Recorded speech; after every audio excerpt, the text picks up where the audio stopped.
Good afternoon, everyone. My name is Benjamin, and I didn't really have anything planned today until I saw that 538 started actually adding in the Senate polls, and I've decided that I'm going to collapse them at the start of next month. Now that I've got the polls entered in, which took a decent amount of the morning. So this is what the model now looks like, and nothing really has changed in terms of overall picture. States that were competitive are still competitive. In reality, I'd probably put Illinois is safe, Oregon is safe, New Jersey is safe, Delaware is probably safe, and so is Rhode Island. So that's really what you should be looking at. And also, I'd say Kentucky and Kansas are pretty safe. It is a presidential election year, and it's getting less and less likely that same with Montana. In all honesty, it's getting less and less likely to see a split result between a state and senate race in a presidential election year. Um, if there are any states that might do it, it could be North Carolina. Tom Tillis is not exactly the most popular senator.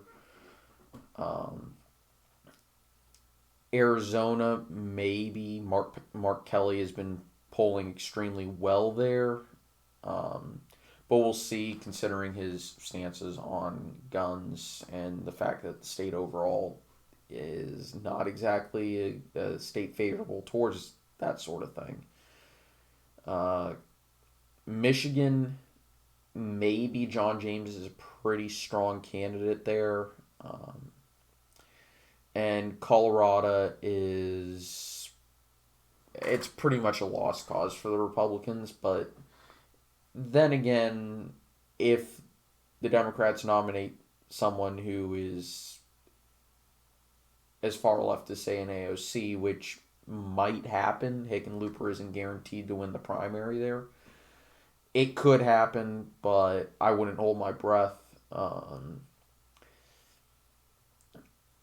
Maine is kind of the interesting one. Most polls show her ahead of Gideon by a certain show Suzanne Collins ahead of Gideon by a decent amount, but they also use ranked choice voting, so she kind of needs to get above 50% on that first ballot.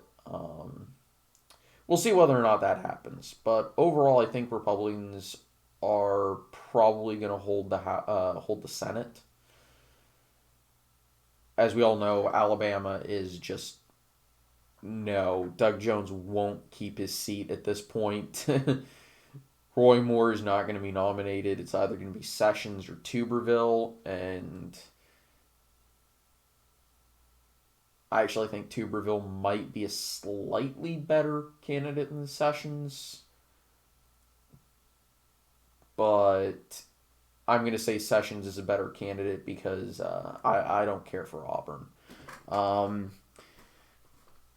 yeah, so oh yeah, and Ernst, Senator Joni Ernst from Iowa is also performing fairly well in polling in the state of Iowa. And the double-barreled Senate election in Georgia looks to be, well, what you would expect. Both races are leaning towards the Republicans by about the same margin on average. And the way I'm doing the polling for Georgia, the special election, is because they use a jungle primary where none of the partisan with that's nonpartisan, meaning there's no partisan identification next to each candidate. I'm just combining all the listed Republicans and all the listed Democrats together and counting that is what the poll result was because that indicates the general level of support for that party. Now, whether or not that'll hold over to the general, we'll see, but we have to remember, a jungle primary.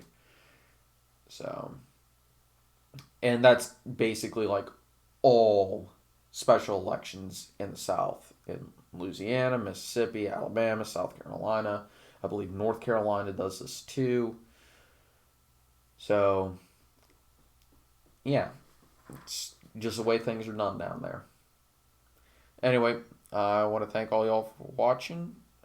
As always, likes, comments, and subscriptions really do help. I sincerely appreciate each and every one of y'all who do. And I'll see you guys next time. Take it easy. Bye bye.